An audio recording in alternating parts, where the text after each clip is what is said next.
I remember the silence first. Not the kind you get when a house is empty for a few hours. This was different. It felt settled, final, like something had already ended and the walls knew it before I did. It was a Thursday night in early March when I pushed open the front door of our house in Denver. I had stayed late at the office, going over quarterly reports, expecting to come home to the usual small things: Mark's shoes by the entryway, the low hum of the television, maybe the sound of water running in the kitchen. Instead, there was nothing. Mark 1 called out as I stepped inside. No answer. I set my bag down, slowly listening. The air felt still heavier than it should have been. Even the clock in the hallway sounded louder than usual, each second echoing through the house. That was when I saw it. A white envelope sitting in the center of the kitchen table. My name was written on it. Not typed, not printed, handwritten. Evelyn. My stomach tightened before I even touched it. I walked closer, each step slower than the last, like I was giving myself time to be wrong. Like if I didn't reach the table, whatever was inside, that envelope wouldn't become real. But I reached it anyway. My fingers felt cold as I picked it up.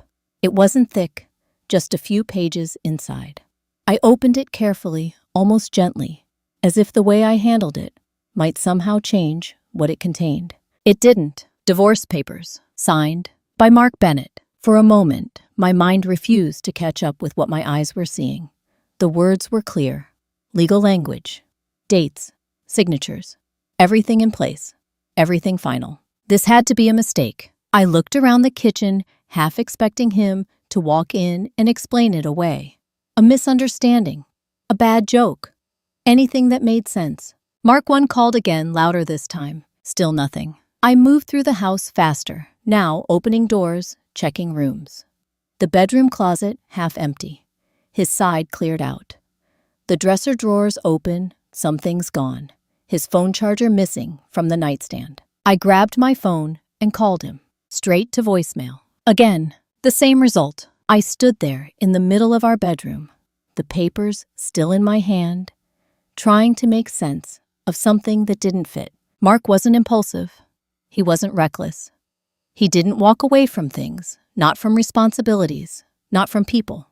That was one of the reasons I had married him in the first place. He stayed. He fixed things. He believed in working through what was broken. So this didn't belong to him. I went back to the kitchen and laid the papers flat on the table, forcing myself to read them again. Slower this time, line by line. Nothing unusual in the structure. No rushed errors, no missing sections. Whoever prepared them knew exactly what they were doing.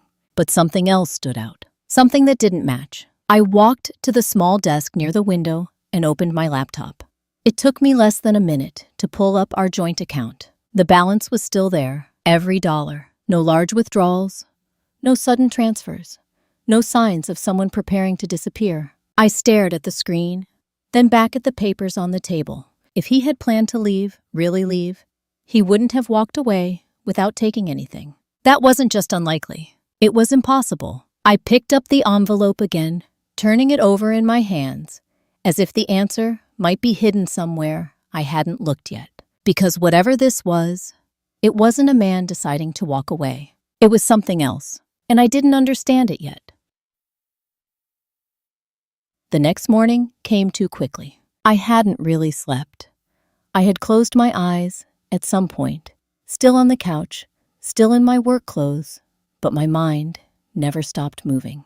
Every time I drifted off, I saw the same image again, the white envelope on the table, Mark's name signed at the bottom. By Friday morning, the house felt even quieter. Daylight didn't fix anything. It only made the emptiness clearer. I made coffee out of habit, even though I didn't want it. The machine clicked and hummed, filling the silence with something mechanical, something predictable. I stood there, watching it, holding on to that small routine, like it could anchor me to something normal. Then I went back to the table. The papers were exactly where I had left them. I sat down and read them again, slower this time, more carefully. Every line was clean, structured, final.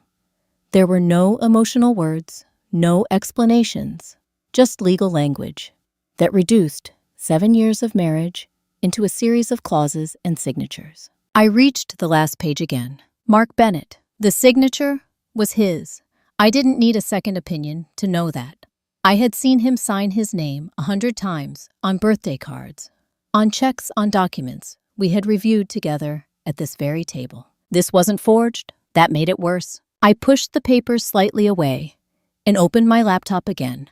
I checked the joint account once more, even though I already knew what I would see. The same balance, untouched. Then I opened Mark's individual account. There were transactions, small ones, gas stations, grocery stores. Nothing large, nothing consistent, and nothing tied to a single location. Just scattered charges, spaced days apart. If I hadn't been looking for them, I might have missed the pattern entirely. But now that I saw it, I couldn't unsee it. He was still spending money, just not here. I leaned back in my chair, staring at the screen. People don't leave like this. Not the way the papers suggested. Not the way the silence felt. If someone wanted to disappear, to start over, to cut ties, they prepared. They moved money. They planned. Mark hadn't done any of that. The thought stayed with me as I closed the laptop. Around mid-morning, my phone rang. I knew who it was before I even looked. Evelyn, my mother said the moment I answered. Linda Carter had a way of speaking that always sounded composed, even when the situation wasn't. I heard what happened. Of course she had. I glanced at the papers on the table.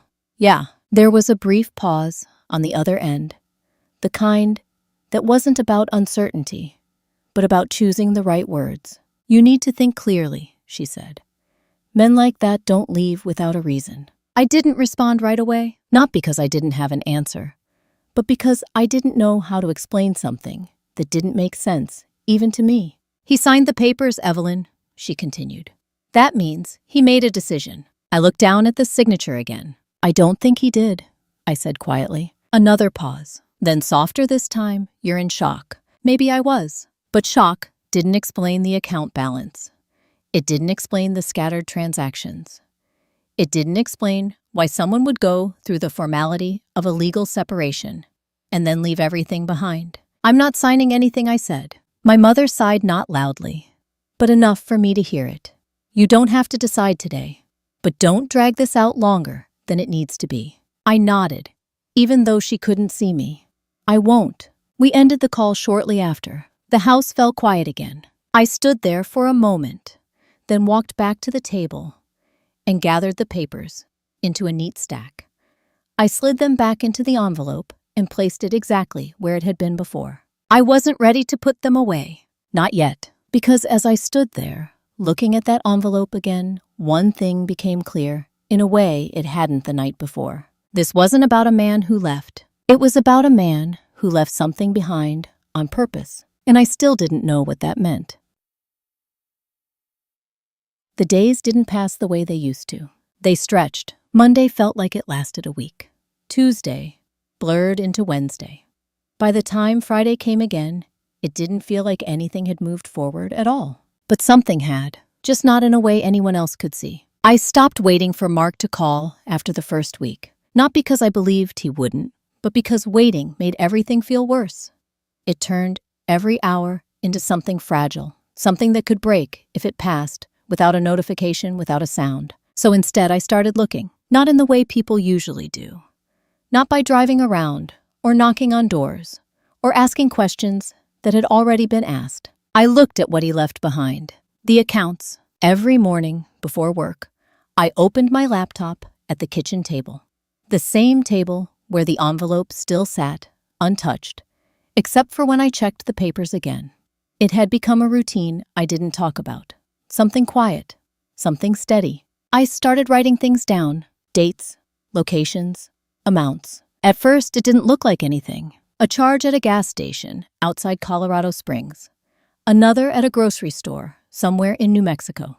A small purchase at a diner in Flagstaff. Always under $50. Always spaced out. Random. Until it wasn't. By the third week, I noticed something I hadn't before. The charges weren't just scattered. They were moving. South, then west, then further west. Not quickly. Not in a straight line.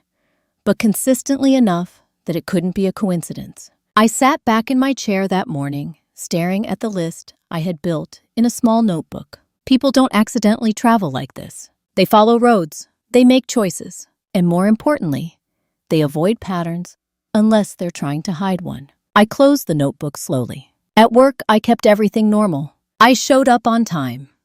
I answered emails. I sat through meetings where people talked about projections and margins and things that used to matter.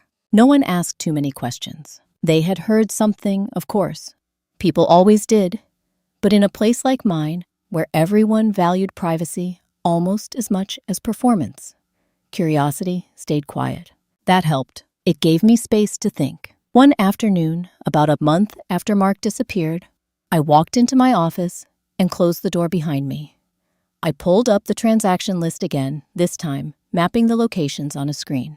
Colorado, New Mexico, Arizona. The points didn't form a straight path, but they formed something else, a direction. I stared at the screen longer than I meant to. If he was moving like this, slowly, deliberately staying under notice, then he wasn't running in panic. He was staying unseen. That thought stayed with me the rest of the day. Weeks turned into months. The pattern didn't stop. It just slowed. Fewer transactions, longer gaps between them, but still there, like a faint signal that refused to disappear completely. And then one Tuesday morning in late summer, I saw something different.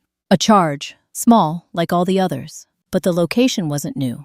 Phoenix, Arizona. It appeared again 2 days later. And then again, 3 times in 1 week. I stared at the screen, my fingers resting on the edge of the desk. For the first time since all of this began, the movement had stopped. Not completely, but enough. Enough to suggest he wasn't passing through anymore. He was staying. I didn't move right away. I didn't pack a bag or make a plan or call anyone. I just sat there, looking at the screen, feeling something shift inside me. Not relief, not even hope. Something quieter, something more certain. Because whatever this was, whatever had taken him away, it hadn't erased him. It had just relocated him. And now, for the first time, I knew where to look.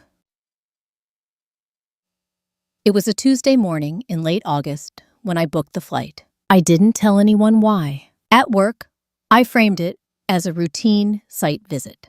One of our logistics partners had a new distribution facility under construction on the outskirts of Phoenix, and it wasn't unusual for someone in my position to show up in person, especially on a project that size. No one questioned it. That was the advantage of a job built on numbers and structure.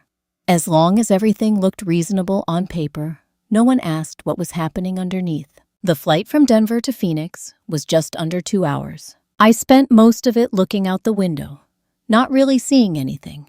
The pattern I had tracked over the past few months played in my mind again point by point, like something I was afraid to misread.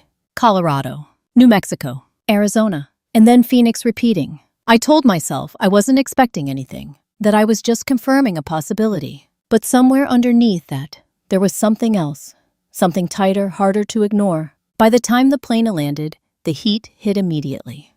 Dry, sharp, different from Denver, in a way that made everything feel more exposed.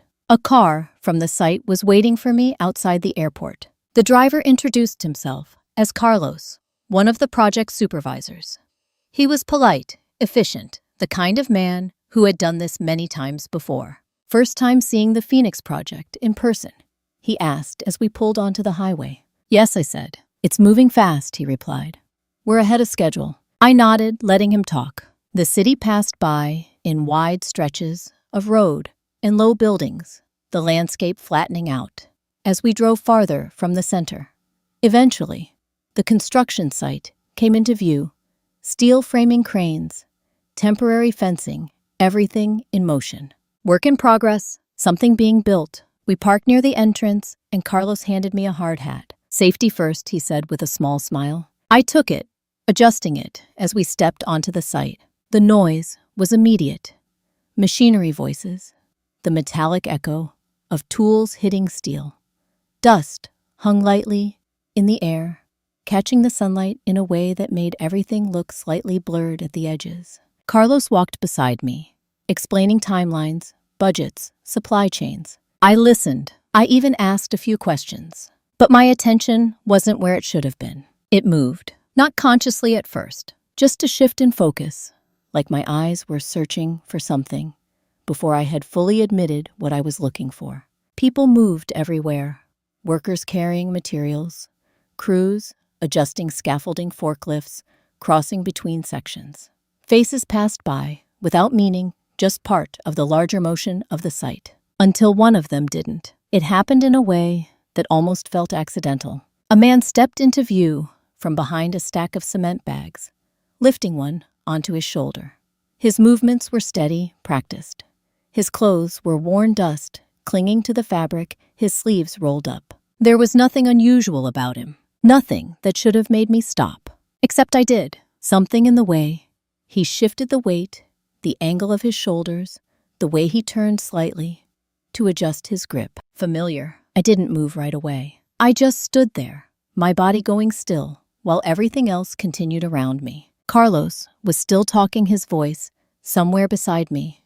But I wasn't following the words anymore. The man took a few steps forward, the bag balanced against his back. Then he turned. Not fully, just enough. And for a brief second, I saw his face. Dust-covered, tired, older than I remembered, but unmistakable. My breath caught sharp and sudden, like something inside me had been pulled too tight. It couldn't be. Not here. Not like this. I blinked, as if that might change what I was seeing. It didn't. He was still there, still moving, still part of the scene in front of me, like he belonged to it. Mark. The name formed in my mind before I could stop it. I took a step forward without thinking. Then another. The ground felt uneven under my shoes, the dirt shifting slightly with each movement. But I didn't slow down. Carlos paused behind me. "Ms. Carter," he said, a hint of confusion in his voice. I didn't answer, because the closer I got, the less room there was for doubt. 6 months. 6 months of silence, of patterns of questions that never had answers. And now he was here, not gone, not unreachable, just somewhere else, living a life I didn't recognize. I stopped a few feet away, the distance suddenly feeling smaller than it should have been. He hadn't seen me yet. Not fully. He adjusted the bag again, shifting it from one shoulder to the other. His movements slower now, like the weight had started to matter. For a moment, everything felt suspended. The noise around us faded just enough that I could hear my own breathing, uneven and too loud in my ears. This was real. Whatever I had told myself on the plane, whatever distance I had tried to keep, was gone. Because the man I had been searching for wasn't a pattern on a screen anymore. He was standing right in front of me, and I didn't know what that meant yet. He saw me before I said his name. It happened in a single terrible second. His eyes lifted, found my face, and everything in him stopped. Not just surprise, not relief, something closer to fear. The cement bag slipped from his shoulder and hit the ground with a heavy thud that turned a few heads nearby. For a moment, neither of us moved. 6 months of silence stood between us, and somehow, that felt heavier than the bag at his feet. Then I started walking again. Fast. I heard Carlos say my name behind me, but I kept going until I was close enough to see the lines in Mark's face. The dust caught in his hair, the way his jaw tightened, like he was bracing for impact. Evelyn. The sound of my hand against his cheek cracked through the noise of the site before I fully understood what I had done. A few workers stopped and looked over. Someone nearby muttered something under his breath. The whole world seemed to narrow around the two of us. Mark didn't raise a hand. He didn't step back. He just took it. 6 months, I said, and my voice came out sharper than I meant it to. 6 months, Mark. He looked at me, and that was almost worse than if he'd looked away. There was no anger in his face, no defensiveness, only exhaustion. You left papers on a kitchen table. Like 7 years meant nothing, I said. You disappeared. You let me think. My throat tightened, but I pushed through it. You let me think you chose this. He glanced around us, then quick and uneasy, and lowered his voice. Evelyn, not here. That made something in me harden. Here is exactly where I found you, I said. So here is where you answer me. The men nearby weren't pretending not to listen anymore. They had slowed just enough to watch without staring directly. Carlos stood farther back now, uncertain whether to step in. Mark ran a hand over the back of his neck, leaving a streak through the dust. Please. That word did something strange to me. It should have softened me. Once, it would have. Once, I would have heard strain in his voice and stepped back, given him space, let him explain in his own time. But 6 months had changed the meaning of patience. No, I said quietly. You don't get to ask me for that. He went still. I realized then that this was the first real choice I had made since the night I found the envelope. Everything else had been reaction. Shock, waiting, looking at bank records and patterns and trying to make sense of a wound that had no shape. This was different. I was no longer standing inside the question. I was forcing the silence to end. Mark looked past me once, toward the temporary fencing at the edge of the site, then back at me. His eyes had that same guarded look I had noticed from a distance, as if he were measuring risk instead of emotion. That frightened me more than I wanted to admit. Tell me one thing, I said. Just one true thing. Did you leave because you wanted to? He didn't answer right away. The pause stretched too long. Then he said very softly, You shouldn't have found me. I stared at him, not because I didn't hear the words, but because I did. There are sentences that explain a betrayal. There are sentences that end a marriage. And then there are sentences that open a door you didn't know was there. This was one of those. The noise of the site came back all at once. Steel engines, voices, boots against packed dirt. But it all felt farther away now. Because whatever had happened 6 months ago, it was still happening. And for the first time since he vanished, I knew this wasn't only about being left. It was about being kept in the dark. I didn't step back. Not this time. The space between us stayed tight, charged, like something fragile could snap if either of us moved too quickly. Around us, the construction site had started to shift again, people returning to work, noise rising, but I could still feel the attention lingering at the edges. Then tell me why, I said. My voice was quieter, Naomi, but steadier. Not the sharp edge from before. Something more controlled. Something that didn't leave room for him to deflect. Mark's eyes flicked past me again toward the perimeter of the site. Not toward the workers, beyond them. That was the first thing that didn't fit. You need to lower your voice, he said under his breath. I'm not raising it, I replied. You're avoiding me. His jaw tightened. I'm trying to keep this from becoming a problem. It already is a problem. That landed harder than I expected. I saw it in the way his shoulders shifted, the way his gaze dropped for half a second before coming back to mine. You shouldn't be here, he said. I am here, I answered. And I'm not leaving without an answer. There was a pause, not long, but long enough for something to change. Mark exhaled slowly, like he was giving up something he had been holding onto for too long. This isn't what you think it is, he said. That's the only thing you've said so far that I believe, I replied. A flicker of something crossed his face. Not relief, not quite, recognition. Then listen to me, he said, his voice lower now. You need to go back to Denver today. The words didn't make sense. Why, I asked. He didn't answer right away. That was becoming a pattern. Instead, he glanced over my shoulder, again scanning the far edge of the site. This time, I followed his line of sight. A black pickup truck sat parked near the temporary fencing. Engine off, windows tinted. Nothing unusual, except no one had gotten out of it since we arrived. I turned back to him. Who are you looking at? I asked. No one, he said too quickly. That was the second thing that didn't fit, Mark, I said. And for the first time since I had walked across the site, I softened, just slightly. Not enough to give him control, but enough to make the question real. What is going on? He hesitated. Then he said carefully, I left because I didn't have a choice. The words hung between us. I felt them land before I understood them. That's not an explanation, I said. It's the only one you're getting right now. Frustration rose again, but underneath it, something else had started to take shape. Something colder, more focused. Because this wasn't just avoidance anymore. It was containment. 6 months, I said. You disappeared for 6 months, and you think I didn't have a choice, is enough. His expression tightened. I think it's the only thing that keeps you safe. That stopped me. Not completely, but enough. Safe from what I asked. He didn't answer. Instead, he took a small step closer, lowering his voice even further. You need to stop asking questions out here. Then answer them somewhere else, I said. He shook his head once. You don't understand how this works. Then make me understand. Another pause. This one heavier, because I could see the conflict in him now. Not just hesitation, calculation. Like every word he said had to pass through something else before it reached me. And that something wasn't me. I can't explain it here, he said finally.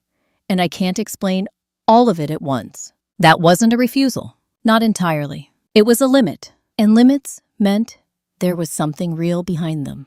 I straightened slightly, feeling the shift settle into place. For the first time since I had found him, I wasn't reacting to what he said. I was deciding what came next. Then we start with what you can explain, I said. Right now. Mark looked at me, searching my face, like he was trying to find something he could still control. He didn't, because I wasn't the same person who had stood in that kitchen 6 months ago, holding a white envelope and waiting for an answer that never came. I wasn't waiting anymore, and whatever had forced him to disappear, it was no longer something I was willing to stay away from. He didn't answer right away. For a moment, I thought he wouldn't answer at all. The noise of the site pressed back in around us. Metal clanging engines, revving voices, calling across distances. But it felt like it was happening somewhere else, like we were standing in a space that didn't quite belong to it. Mark looked past me again, not quickly this time, deliberately. That same black pickup truck was still there, still parked, still watching. You see that truck? He asked quietly. I didn't turn my head. Yes. Don't look at it again, he said. Just listen to me. Something in his tone made me still. Not fear, recognition. This wasn't hesitation anymore. This was him choosing what to say. They've been tracking financial activity tied to your company, he said. Not officially. Not through anything that leaves a record you can audit. My mind tried to catch up with the shift. What does that have to do with you disappearing? Everything, he said. I felt something tighten in my chest. Mark lowered his voice further. I came across something I wasn't supposed to see. Transfers that didn't line up. Shell accounts.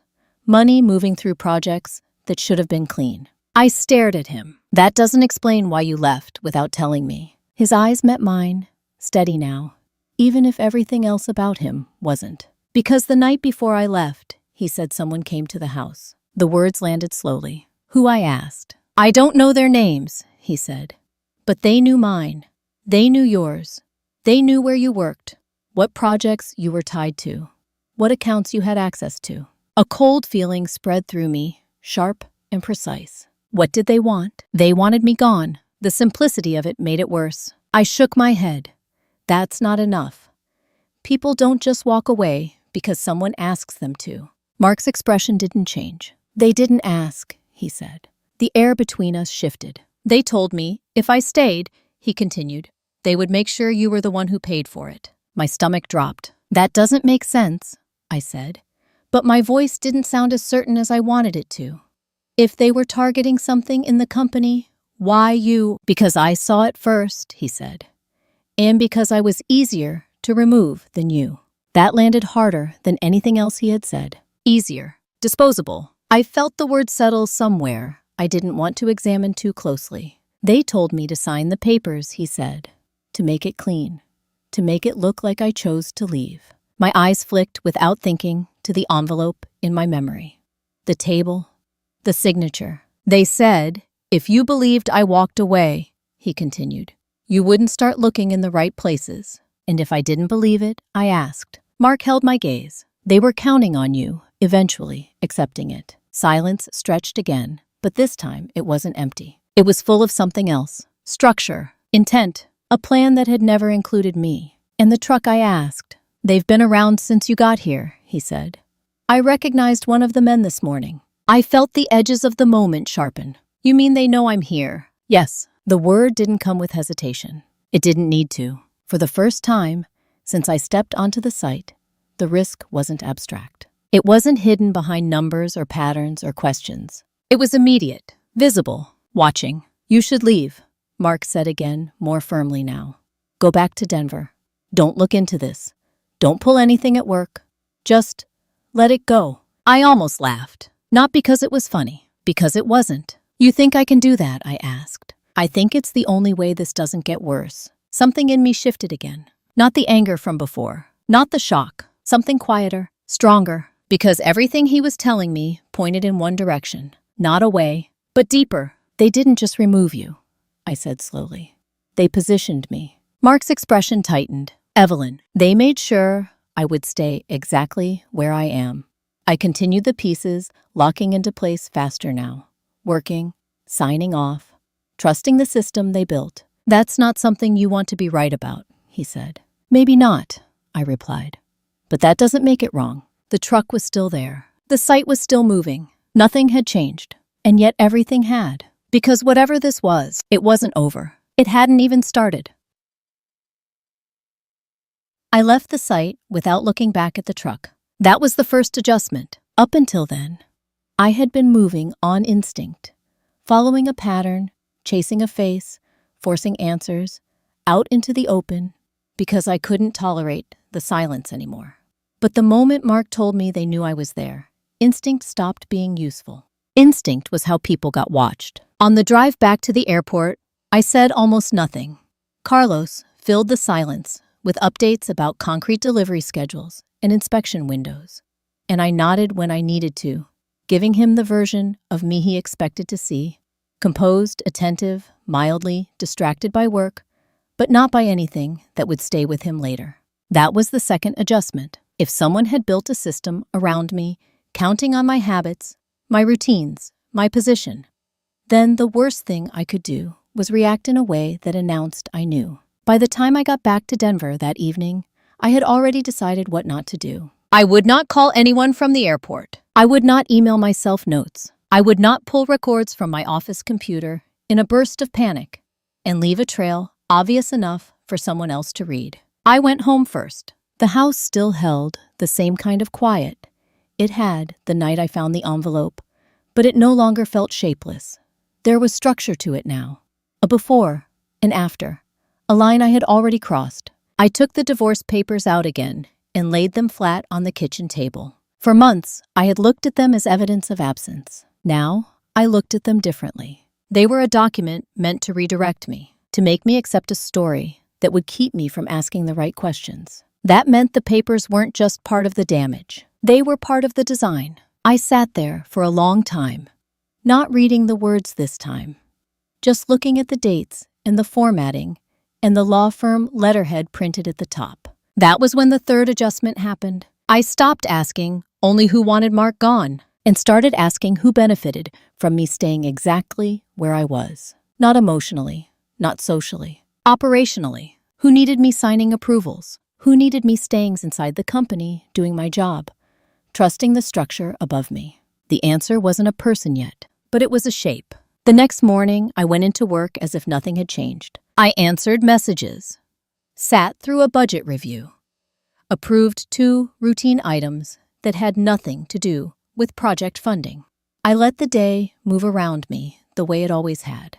Then just before lunch, I walked down to records. Our internal records manager, Paula Green, had been with the company longer than I had. She was in her 60s, sharp-eyed, careful, and known for remembering things nobody else bothered to keep straight. If a filing sequence had changed 10 years ago, Paula knew why. "I need archived project summaries from the Southwest region," I told her. "Nothing urgent, just background before next quarter." She gave me a brief look over the top of her glasses. "How far back?" 2 years, I said. She nodded once. No curiosity, no extra questions, just procedure. That mattered. By mid-afternoon, I had a stack of summaries on my desk, and exactly the kind of access I needed, without having triggered anything unusual. Not the full ledgers, not the hidden layers, just enough to start seeing patterns in project allocations, subcontractor names, and revisions that happened too late to be routine, but too quietly to attract attention. There it was again. Not proof, not yet, but shape. A subcontractor that appeared on multiple projects under slightly different names. Budget amendments that passed through approval windows when senior oversight was thin. Transfers that were small enough individually to look ordinary and large enough collectively to matter. I didn't lean back or let myself react. I just kept reading, because this was the real shift, not finding Mark, not hearing the threat, not even understanding that I had been positioned. It was this: learning how to move without letting them feel me move. By the time I shut down my computer that evening, I still didn't have a final answer. But I had something better than anger now. I had a direction, and for the first time since that white envelope appeared on my kitchen table, I wasn't just trying to understand the trap. I was beginning to see how it had been built. By Thursday afternoon, I knew enough to stop pretending I was only looking for patterns. I still didn't have everything. Not the full chain, not every name, but I had enough to understand how the structure worked, and more importantly, enough to know where it was weakest. That mattered more. People imagine exposure as one dramatic moment. A file dropped on a table, a speech, a confession. In real life, it starts much smaller than that. It starts when the right people are forced to look at the same page at the same time. The quarterly oversight meeting had already been scheduled for Friday morning. Senior operations, finance compliance, and outside project partners would all be there. It was the kind of meeting most people dreaded because it was procedural, repetitive, and usually impossible to turn into anything memorable, which was exactly why it was the safest place to do it. No one would expect drama in a room built for routine. I went in carrying the same binder I always used. That was deliberate. No unusual folders, no marked tabs sticking out, no visible sign that this meeting was going to be different from any other.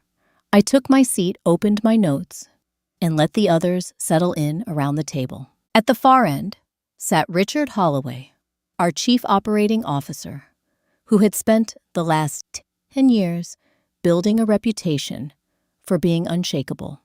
He had the kind of calm executives mistake for integrity.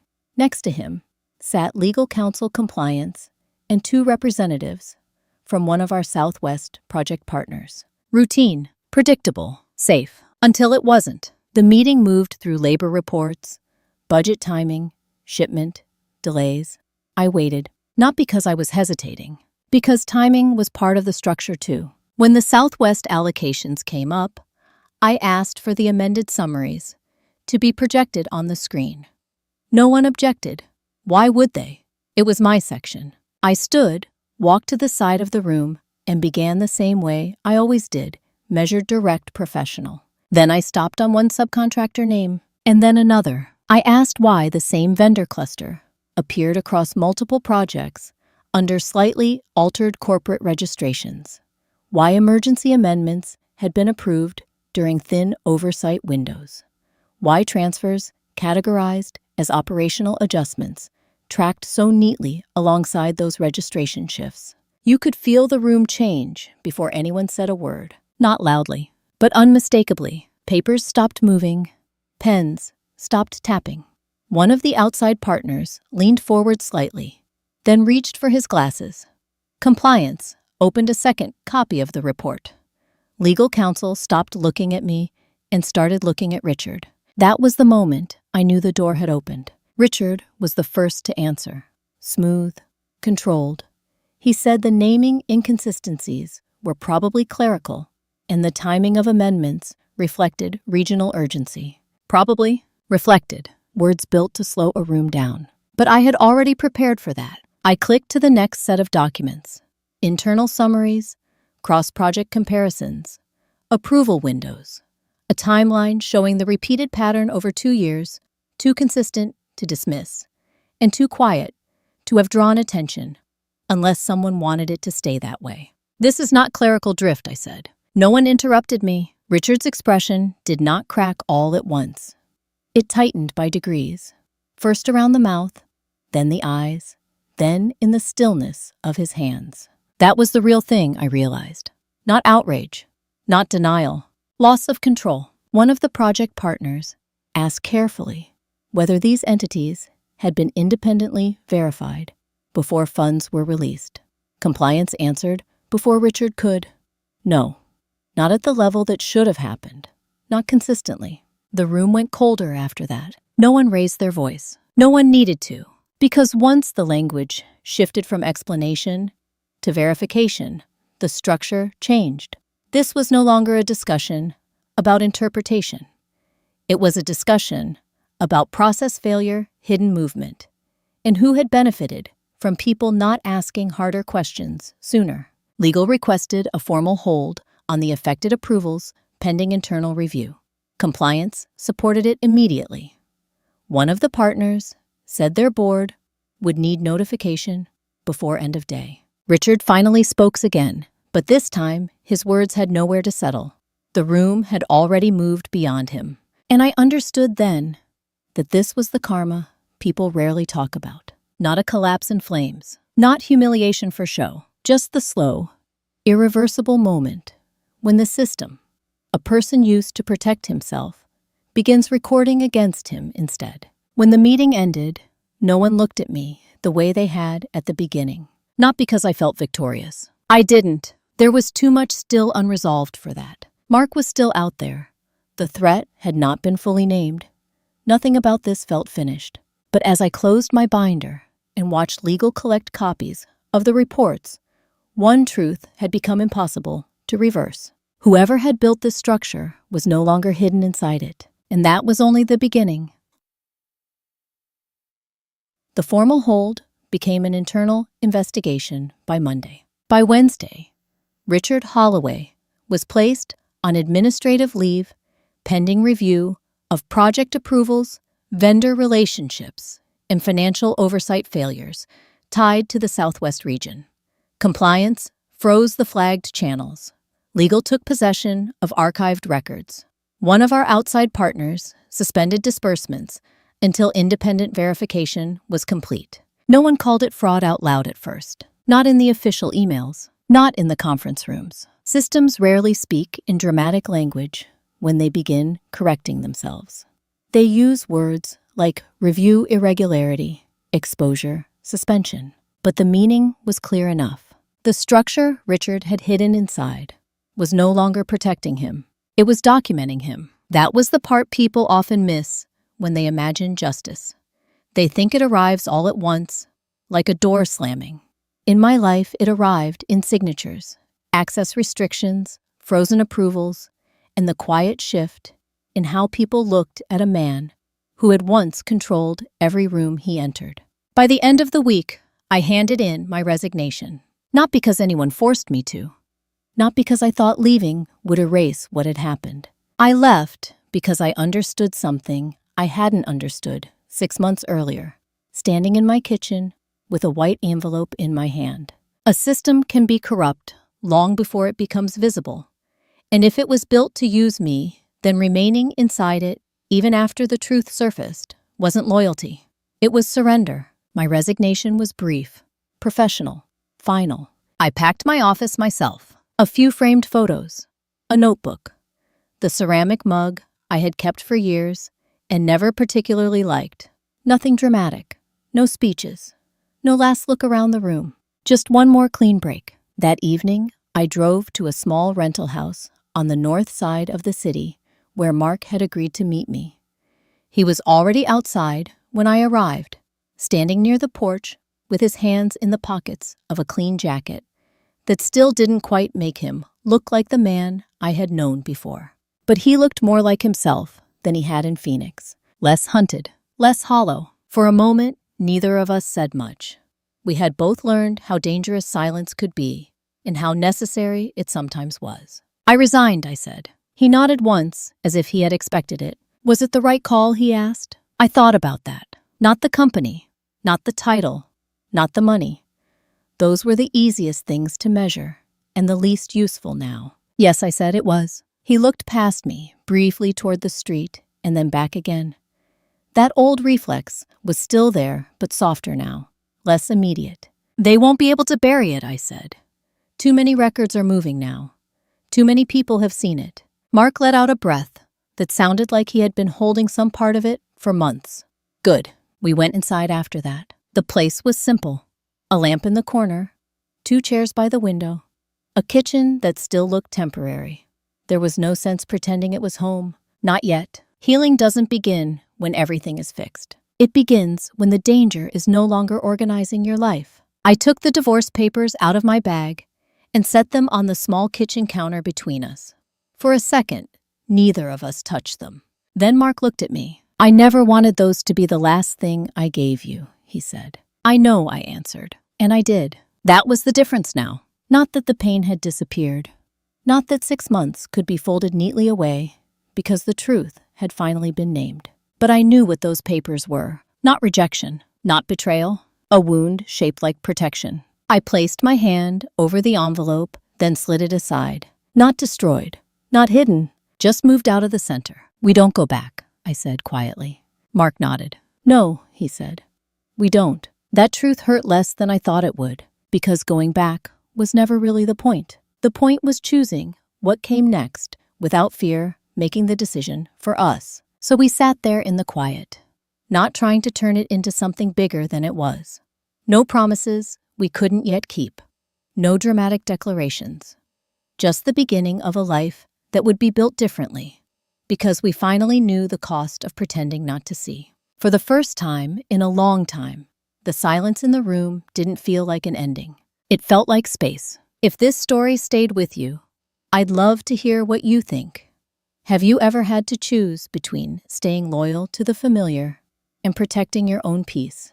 Like, subscribe, and stay with me for the next story, if you want another reminder that truth has a way of finding daylight.